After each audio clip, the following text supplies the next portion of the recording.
Est-ce que tu veux que je te révèle un exercice qui te permet autant de rechercher la performance ou la santé, mais aussi la force ou l'endurance en fonction du protocole utilisé? Non seulement ça, mais il ne nécessite ni beaucoup de place, ni beaucoup de matériel. Si tu as deviné ce que c'était, écris-le en commentaire. Eh bien, c'est le squat, autant un mouvement de vie qu'un mouvement performance ou un mouvement médicament. Un bon squat, il va être à la fois beau et fluide. On le fait en cherchant à s'asseoir entre ses jambes et non pas en se pliant en deux. Pour ça, on va écarter les talons d'un petit peu plus large que la largeur des hanches.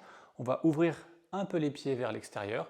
On va casser au niveau du bassin, laisser les genoux voyager vers l'avant dans l'axe des pieds. On garde le dos bien long et on vient s'asseoir vers le bas entre les jambes.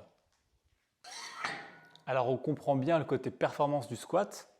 Pour le côté santé, moi par exemple, c'est le mouvement qui m'a permis de me débarrasser de mon syndrome rotulien que j'ai traîné pendant plus de 8 ans et je sais que beaucoup sont embêtés avec ça. Il a réduit aussi le crépitement dans l'articulation et aujourd'hui encore, il me sert tous les jours à me débarrasser d'une tendinite sur le dessus de la rotule. Oui, j'ai eu beaucoup de chance avec les genoux. Mais sur les autres bénéfices santé, le squat pour les articulations, c'est un cadeau. À moins que tu soulèves lourd au point de pouvoir gagner une médaille avec 5 petits anneaux dessus, ça va te protéger contre l'apparition de l'arthrose ou limiter son développement si elle a déjà commencé à faire son apparition chez toi. Ce qui est top, c'est que faire son squat, c'est autant un bon boulot qu'un auto-diagnostic de ta mobilité pour sentir les restrictions qui commencent à apparaître et prévenir qu'elles se développent davantage en les adressant tout de suite. Aujourd'hui, on a tendance à tout compliquer, je dirais même surcompliquer. Est-ce qu'on le fait pour de bonnes ou de mauvaises raisons? Est-ce qu'on le fait pour avoir l'impression d'être différent, de faire quelque chose de plus avancé, d'être plus expert, d'avoir plus de vues? Est-ce qu'on n'aurait pas intérêt à revenir à des choses plus fondamentales, quelque chose de plus simple?